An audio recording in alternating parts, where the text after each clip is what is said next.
ছোট গ্রামে থাকত ৮ বছরের একটি ছেলে। সে খুবই দয়ালু, ভদ্র আর সবার প্রিয় ছিল। তার দাদা তাকে সব সময় বলতেন, হাসান, সত্যি কথা বললে আল্লাহ খুশি হন। একদিন বিকেলে হাসান মাঠে খেলছিল। খেলতে খেলতে সে পাশের বাড়ির কাকুদের একটি ছোট কাচের ফুলদানি ভুল করে ফেলে দিল। ঠাস করে ভেঙে গেল। হাসান ভয় পেল। যদি কাকু রাগ করেন, যদি আম্মু বকা দেন। তার মনে তখন দুটা পথ, মিথ্যা বলা বা সত্য বলা। সে দাদার কথা মনে করল। মিথ্যা মানুষকে বিপদে ফেলে, সত্য মানুষকে সুরক্ষা দেয়।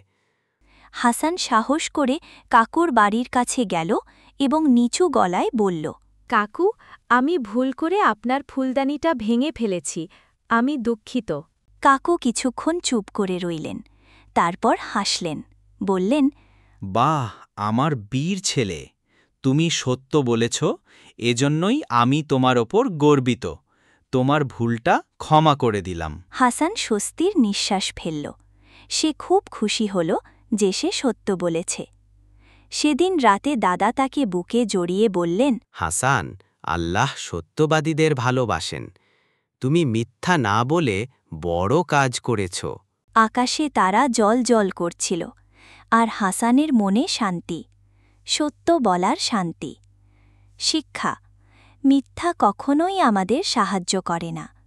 সত্য বললে আল্লাহ খুশি হন, মানুষও আমাদের বিশ্বাস করে।